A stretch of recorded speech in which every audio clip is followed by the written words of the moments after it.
Part 10 rules 121 बात करता है effect of rules in first schedule. ठीक है, गिस्ट ऑफ सेक्शन।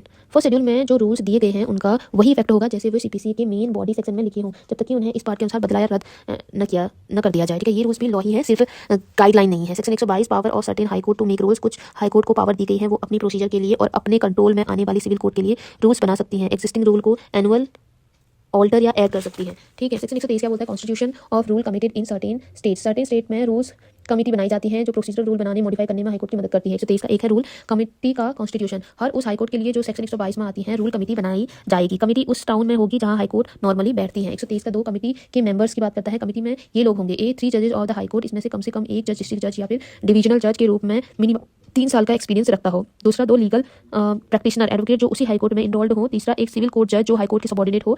इसका 3 क्या बोलता है, अपॉइंटमेंट एंड प्रेसिडेंट की बात करता है। कमेटी के सभी मेंबर्स को हाईकोर्ट अपॉइंट करती है। कमेटी अपने मेंबर्स में से एक प्रेसिडेंट नॉमिनेट करती है। 123 का 4 टेन्योर एंड वैकेंसी का बताया है। मेंबर का टेन्योर जितना पीरियड हाईकोर्ट प्रेस्क्राइब करे उतना। अगर मेंबर रिजाइन करे, रिटायर हो, डेथ हो, स्टेट छोड़ दे या इनकैपेबल हो जाए, हाईकोर्ट नया मेंबर अपॉइंट करेगी। 123 5 में सेक्रेटरी की बात हुई है। हर रूल कमेटी के लिए पहला सेक्रेटरी होगा, एक सेक्रेटरी होगा, अपॉइंटमेंट होगा हाईकोर्ट के द्वारा। ठीक है, रिम्यूनरेशन स्टेट गवर्नमेंट डिसाइड करेगी। रूल्स कमेटी प्रोसीजरल लॉ का बैकबोन है। ठीक है, प्रैक्टिशनर को रूल मेकिंग में रिप्रेजेंटेशन मिलती है। 124 सेक्शन क्या बोलता है, committee to report to high court. Court provision है, रूल कमेटी का काम सिर्फ सजेशन देने का है, फाइनल पावर हाईकोर्ट के पास होती है। Explanation, rule committee first schedule के रूल्स को एनुअल ऑल्टर या फिर ऐड कर सकती है या न्यू रूल्स बनाने का पर्पस देगी। ये प्रपोजल हाईकोर्ट को रिपोर्ट के रूप में दिए जाएंगे। सेक्शन 122 के अंडर रूल बनाने से पहले हाईकोर्ट को ये रिपोर्ट कंसीडर करनी ही होगी। रूल कमेटी एडवाइजरी बॉडी है, डिसीजन मेकर नहीं है। Section 125 power of other high court to make rules. जो हाईकोर्ट सेक्शन 122 में इंक्लूड नहीं है उनको भी रूल मेकिंग का लिमिटेड पावर देना। एक्सप्लेनेशन, ऐसे हाईकोर्ट स्टेट गवर्नमेंट के कंडीशन में सब्जेक्ट में सेक्शन 122 जैसी पावर एक्सरसाइज कर सकती है। प्रोविजो, ऐसा हाईकोर्ट किसी दूसरे हाईकोर्ट के बनाए रूल्स अपनी जुडिक्शन में प्रीवियस पब्लिकेशन के बाद एक्सटेंड कर सकता है। यूज, यूनिफॉर्मिटी लाने के लिए, प्रोसीजरल गैप्स फिल करने के लिए। Section 126 rule to be subject to approval.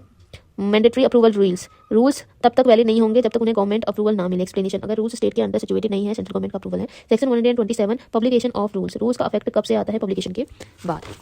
Explanation देखें तो रूल्स ऑफिशियल गैजेट में पब्लिश होंगे। फोर्स एंड इफेक्ट हैं, पब्लिकेशन भी डेट से या जिस डेट को स्पेसिफाई किया गया हो। लीगल स्टेटस देखें तो ऐसे ट्रीट होंगे जैसे फर्स्ट शेड्यूल में लिखे हों। Section 128 matter for which rules में प्रोवाइड। हाईकोर्ट जो रूल बनाती है सेक्शन 122 127 के अंदर वे किस किस मैटर के लिए हो सकता है, ये सेक्शन 28 बताता है। 28 का पहला जनरल रूल, जनरल पावर की बात करता है। सीपीसी के बॉडी के प्रोविजन के इनकंसिस्टेंट नहीं होंगे बोला है, लेकिन उनके सब्जेक्ट में रहकर सिविल कोर्ट की प्रोसीजर से रिलेटेड किसी भी मैटर के लिए बनाई जा सकती है। मतलब प्रोसीजर फ्लेक्सिबल है पर कोर्ट के खिलाफ नहीं जा सकती है। 128 का 2 इलस्ट्रेटिव लिस्ट देखें तो this list is illustrative not exhaustive बोला है। ठीक है, पहला एस में है सर्विस ऑफ समन और नोटिस में समन नोटिस प्रोसीजर पोस्ट से किसी और मैनर से सर्विस का प्रूफ कैसा होगा, ये सब। बी में है maintenance and untidy of attached property.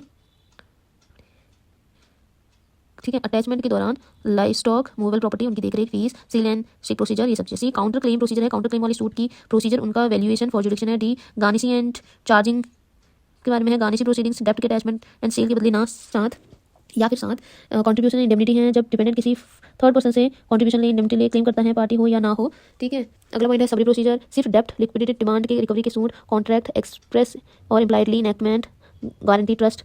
अगला है immovable property recovery suit, landlord versus tenant, rent mesne profit के साथ या बिना टर्म एक्सपायर हो चुकी हो या वैलिडली डिटरमाइंड हुई हो। अगला है ओरिजिनेटेड समन सूट, स्टार्ट करने या special procedure, consolidation suit, appeal और प्रोसीडिंग्स का कंसोलिडेशन। अगला है delegation of power, registrar, prothonotary, notary, matter officers को judicial, quasi judicial, non judicial power देना। Court record and form register, books, accounts, court के business के ग्रोथ ट्रांजेक्शन के लिए। Section 129 power of high court to make rules as to original civil procedure. High court जो judicial commissioner court है अपनी original civil जुडिक्शन के लिए अलग प्रोसीजर रूल बना सकती है। एक्सप्लेनेशन है, हाई कोर्ट अपनी ओरिजिनल साइड प्रोसीजर रेगुलेट कर सकती है। Condition, rules, letter patent order, law establishing jurisdiction के इनकंसिस्टेंस नहीं होंगे। ये पावर सीपीसी के जनरल प्रोसीजर से एक्सेप्शन क्रिएट करती है। प्रैक्टिकल एग्जांपल है Bombay, Calcutta, Madras high court original side rules, filing pending affidavit के अलग सिस्टम है। ठीक है, सेक्शन 130 बात करें तो power of other high courts to make rules as to matter other than procedure है। ठीक है, ये क्या बात करते हैं, जो हाई कोर्ट सेक्शन 129 के अंडर नहीं आती वो स्टेट गवर्नमेंट की प्रीवियस अप्रूवल से उन मैटर्स पर रूल्स बना सकती हैं जिन पर बोलता है स्टेट के हाई कोर्ट को वार्निंग अंडर आर्टिकल 227 मिलती है। ठीक है, लिमिटेशन क्या है, प्रेसिडेंसी टाउन के बाहर के लिए। फ्लो चार्ज का देखिए तो 121 effect of rules first schedule के रूल्स सीपीसी के सेक्शन जैसे होंगे बोला है जब तक एनुअल ऑर्डर हो। ठीक है, 122 बात करता है power of certain high court to make rules. 123 बात करता है रूल कमेटी मेंबर्स की, 3 हाई कोर्ट जजेस होंगे, 2 लीगल प्रैक्टिशनर होंगे, 1 सबऑर्डिनेट जज होगा। ठीक है, 124 कमेटी की रिपोर्ट टू हाई कोर्ट बात करता है, कमेटी का पर्पस प्रपोजल एनुअल ऑर्डर या फिर ऐड करने का रूल हाई कोर्ट कंसीडर करेगी रिपोर्ट को। 125 power of other high court बोला है, अदर हाई कोर्ट भी रूल बना सकती है स्टेट गवर्नमेंट कंडीशन के सब्जेक्ट में। Section 126 rule subject to approval बोला है, अप्रूवल रिक्वायर्ड होगा state government, normally central government specially. 127 में पब्लिकेशन ऑफ रूल्स है, ऑफिशियल गैजेट में पब्लिश होगा। रूल फर्स्ट शेड्यूल जैसा फोर्स एंड इफेक्ट है। सेक्शन 128 में मैटर फॉर विच रूल्स में प्रोवाइड रूल बना सकती है for summon, notice, attachment, sale, counter claim, garnishing, summary procedure और originating summons, consolidation, court record and forms में। Section 129 original civil procedure high court अपनी original side के लिए स्पेशल रूल बना सकती है बोला है। Section 130 other matters not procedural, other matter के लिए रूल्स स्टेट गवर्नमेंट अप्रूवल से बनेगा बोला है। ठीक है, अब बात करते हैं सेक्शन 131 की। 131 क्या बोलते हैं, पब्लिकेशन ऑफ रूल्स के बारे में। सेक्शन 129 के तहत बनाए गए रूल्स ऑफिशियल गजेट में पब्लिश होंगे। पब्लिकेशन की डेट से या नोटिफाइड डेट से फोर्स ऑफ लॉ प्राप्त करेंगे। Rule without publication equal to no legal force बोला है। पार्ट 11 मिसलेनियस आता है। Section 132 exemption of certain women from personal appearance बोला है। ऐसी महिलाएं जो कस्टम एंड मैनर्स के अनुसार पब्लिक अपीयरेंस नहीं करती, कोर्ट में पर्सनल अपीयरेंस से एग्जेम्प्ट है। प्रोविजन क्या बोलता है, यह एक्सेप्शन सिविल अरेस्ट से प्रोटेक्शन नहीं देती जहां अरेस्ट प्रोहिबिटेड नहीं है। सेक्शन 123 बात करता है एग्जेम्पशन ऑफ अदर पर्सन, तो निम्न पर्सन को पर्सनल अपीयरेंस से एग्जेम्पशन जैसे प्रेसिडेंट ऑफ इंडिया हो गया, वाइस प्रेसिडेंट ऑफ इंडिया हो गए, ठीक है, स्पीकर ऑफ लोकसभा हो गए, यूनियन मिनिस्टर, जज of supreme court, governor, union territory administrators हो गए, speakers and state legislative assemblies होगी, चेयरमैन ऑफ लेजिस्लेटिव काउंसिल्स हो गए, स्टेट मिनिस्टर, जज of high court, persons covered under section 87B I think. ठीक है, अगर एग्जाम्पशन क्लेम की जाए तो एविडेंस कमीशन से भी ली जा सकती है बोला। कमीशन कोड क्लेमिंग पर्सन देगा, कमीशन कॉस्ट जो है क्लेमिंग पर्सन देगा। ठीक है, section 134 arrest other than in execution of decree बोला है। सिविल पर्सन प्रोसेस से arrest except execution of decree. Section 55, 57 और 59 एप्लीकेबल होंगे सभी अरेस्टेड पर्सन पर लागू।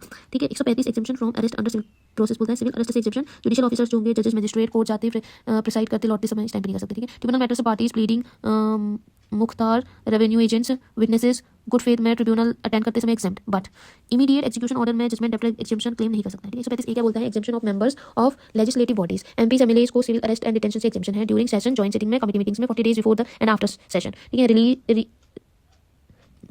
Please remember rearrest possible after protection period. ठीक है, और 136 क्या बोलता है, procedure where person to be arrested और property to be attached is outside district बोला है। अगर पर्सन प्रॉपर्टी कोर्ट जुडिक्शन से बाहर है तो कोर्ट वारंट करेगी। ठीक है, कोर्ट जो है वारंट करेगी, अटैचमेंट अंदर करेगी, कंसर्न कोर्ट डिस्ट्रिक्ट कोर्ट को भेजेगी। ठीक, डिस्ट्रिक्ट कोर्ट अरेस्ट अटैचमेंट कराएगी, इशूइंग कोर्ट को रिपोर्ट करेगी। 137 में लैंग्वेज ऑफ सबऑर्डिनेट कोर्ट है। सबऑर्डिनेट कोर्ट की लैंग्वेज वही रहेगी जो कमिटमेंट पर थी। ठीक है, until state government direct otherwise. State government decide करेगी language, script, application and proceeding. Translation party English नहीं जानते, ट्रांसलेशन प्रोवाइड होगी। 138 में power of high court to required evidence to be recorded in English. High court gadget notification द्वारा certain जज को direct कर सकती है एविडेंस इंग्लिश में रिकॉर्ड किया जाए। जज इनेबल हो, रीजन रिकॉर्ड करेगा एविडेंस, ओपन कोर्ट में डिक्टेशन से लिखा जाएगा। 139 oath on affidavit by whom to be administered. Affidavit oath add कर सकती हैं, एडमिनिस्ट्रेट कर सकते हैं any court of magistrate, any notary act 1952 के अंदर होंगे, person appointed by high court officer empowered by state government। 140 क्या बात करता है, assessors in causes of salvage etcetera. Admiralty, vice admiralty cases में court second competent assessor appoint कर सकती है ओरिजिनल या अपीलिएट जुडिक्शन में। असेसर्स कोर्ट की असिस्टेंस करेंगे, फीस पार्टी द्वारा paid as directed. Flow chart 131 prohibition publication of rules की बात करता है। Rules under section 129 and 130 official gazette में publish from publication date, force of law. Section 132 बात है एग्जेम्पशन ऑफ सर्टेन वुमेन्स की बात करता है। ठीक है, जो कस्टम के अकॉर्डिंग पब्लिक नहीं हो सकती है, पर्सनल अपीयरेंस से उसको एग्जेम्प्ट किया जाता है, बट अरेस्ट से एग्जेम्प्ट नहीं हो सकता है, ये बोला है। ठीक है, सेक्शन 123 में है 33 में है exemption of other person, president, vice president, governor, जज हो गए, सुप्रीम कोर्ट, हाई कोर्ट के स्पीकर हो गए, मिनिस्टर्स हो गए, एक्सेट्रा, पर्सनल अपीयरेंस से एग्जेम्प्ट किए गए हैं लोगों को। एविडेंस बाय कमिश्नर, कॉस्ट और क्लेमेंट।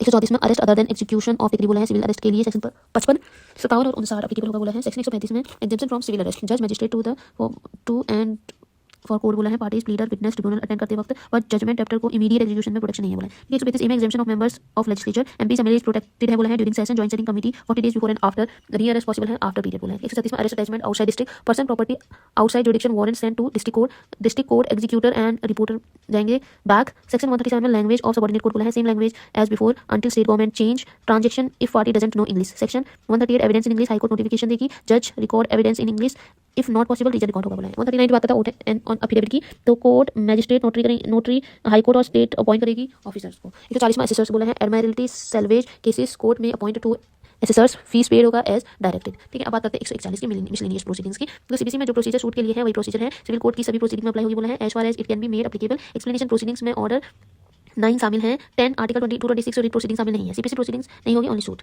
ठीक है, 142 बोलता है order and notices to be in writing. CPC के तहत all orders, all notices mandatory होंगे, रिटन फॉर्म में ही होंगे, सब बोला है। ठीक है, अब बात करते हैं सेक्शन 143 की। तो 143 क्या बोलता है, पोस्टेज के बारे में। कोर्ट द्वारा भेजे गए सामान, नोटिस लेटर, उनका पोस्टेज रजिस्ट्रेशन फी पहले पे करनी होगी। स्टेट गवर्नमेंट फी लिमिट कर सकती है या कोर्ट फी स्केल प्रिस्क्राइब कर सकती है। 144 एप्लीकेशन फॉर रिस्टीट्यूशन, जब कोई degree order appeal revision review में रिवर्स वेरीड सेट असाइड हो जाए तो कोर्ट का कर्तव्य है पार्टीज को ओरिजिनल पोजीशन में लाना। कोर्ट पावर कॉस्ट डिफेंड करेगी, इंटरेस्ट और damages, compensation, men's profit, act of court shall prejudice no one. Explanation देखिए, court which passed the degree means appellate, revisional, reversal, court of first instance, separate suit, original court, seized, competent jurisdiction court. ठीक, separate suit for restoration not maintainable. Section 145 enforcement of liability of secretary where person gives security guarantee for performance of decree, restitution of property, payment of money, condition.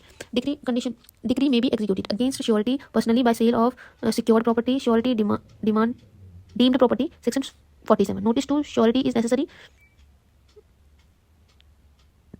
ठीक, section 146 अब क्या बात करता है, proceeding bye और against representative, जो act original party कर सकती थी वही act legal representative person claiming under him भी कर सकता है, किया जा सकता है। 147 सेक्शन क्या बोलता है, कंसेंट और agreement bye person under disability. Minor unsound mind person consent valid तभी होगा कोर्ट की लीव परमिशन से through next friend guardian without leave invalid होगा। 148 section endowment of time, court fix granted time extend कर सकती है, maximum limit 30 days है total even after expiry, power is discretionary. ठीक है। सेक्शन 148 ए बोलता है राइट टू लॉज अ केविट, तो केविट यानी मुझे सुना जाए बोलता है, who can file person expecting application against him. Duties क्या है, caveat notice to applicant, court notice to caveat applicant supply copies, validity 90 days का है। ठीक है। Section 149 power to make up deficiency of court fee, अगर court fee fully या partially paid नहीं है कोर्ट लेटर पेमेंट अलाउ कर सकती है, पेमेंट के बाद document valid form initial date में। ठीक है। 150 सेक्शन बोलता है ट्रांसफर ऑफ बिजनेस के बारे में, जब एक कोर्ट का बिजनेस दूसरी कोर्ट में ट्रांसफर हो जाए तो न्यू कोर्ट सेम पावर से सेम ड्यूटीज एक्सरसाइज करेगी। इससे count saving of inherent power of court की बात करता है, कोर्ट की इनहेरेंट पावर प्रिस्क्राइब्ड है for and of justice prevent abuse of process, CPC silent हो, सेक्शन 151 यूज होगा। 152 क्या बात करता है, अमेंडमेंट ऑफ जजमेंट डिक्रीज और order, court any time correct कर सकती है क्लैरिकल मिस्टेक्स को, अर्थमेटिक एरर को, एक्सीडेंटल स्लिप को, ओमिशन को ऑन मोशन और application. 153 general power of amend बोलता है, कोर्ट प्लीडिंग्स प्रोसीडिंग्स अमेंड कर सकती है टू डिटरमाइन रियल कंट्रोवर्सी। 153 का A power to amend where appeal is summarily dismissed, अगर अपील ऑर्डर 41 रूल 11 में डिसमिस हो लोअर कोर्ट सेक्शन 152 के अंडर डिग्री अमेंड कर सकती है। सेक्शन 154 कंपनसेशन फॉर अरेस्ट और अटैचमेंट, अगर अरेस्ट और अटैचमेंट विदाउट सफिशिएंट ग्राउंड हो कोर्ट कंपनसेशन दे सकती है। 155 compensation for delay, unnecessary delay without sufficient cost compensation impose हो सकता है। 156 इनहेरेंट, तो कोर्ट डिग्री में प्रीशूड इन interest pendant life post degree interest award कर सकती है। सेक्शन 157 पावर ऑफ जजेस डिस्पाइट ट्रांसफर, जज ने केस सुना है पर ट्रांसफर हो गया है, सक्सेसर जज केस डिसाइड कर सकता है। 158 enlargement of time for deposit and और पेमेंट, कोर्ट डिपोजिट और पेमेंट के लिए टाइम एक्सटेंड कर सकती है जस्टिस के इंटरेस्ट में। फ्लो चार्ट देख लेते हैं। 141 मिसलेनियस प्रोसीडिंग्स के बारे में बात करता है, सीपीसी प्रोसीजर अप्लाई होगा टू ऑल सिविल प्रोसीडिंग में एक्सेप्ट आर्टिकल 226 फिट में। और 142 ऑर्डर एंड नोटिस की बात करता है, मस्ट बी इन राइटिंग बोला है। 143 पोस्टेज जो है summon notice postage to be paid होंगे, स्टेट गवर्नमेंट में रिमिट फी। ठीक है। 144 रेस्टिट्यूशन है, डिग्री ऑर्डर रिवर्स्ड और सेट असाइड हो सकते हैं, restore parties to original position, cost inherent competent allowed, compensation allowed. 145 liability of security की बात की, security guarantee gives execution like decree security demands party, section 47। ठीक है। 146 बात करता है proceedings by against representative, legal representative can act. 147 बात करता है consent by person under disability, minor sound mind है, कोर्ट परमिशन कंपलसरी है। 148 इनलार्जमेंट ऑफ टाइम, कोर्ट में एक्सटेंड टाइम बोला है, मैक्सिमम 30 डेज है। 148 ए कैविट है, right to be heard, notice to caveator mandatory valid for 90 days है। 149 deficiency of court fee, court allows कर सकती है later payment valid from original date. 150 transfer of business, new court has same power. 151 inherent power of court end of justice prevent abuse of process. 152 amendment clerical error judgment decree order any time creation correction. 153 general power to amend pleading and proceedings to decide real issue. 153 A appeal summarily dismissed, lower court can amend decree. Section 154 compensation wrong arrest attachment. 155 compensation for delay unnecessary delay penalized. ठीक है। 156 interest की बात करता है, प्रीशूड pendant life post degree. 157 जज transferred, तो successor जज decide करेगा केस को। और 158 टाइम एक्सटेंशन फॉर डिपॉजिट बोला है, कोर्ट में एक्सटेंड कर सकती है टाइम को।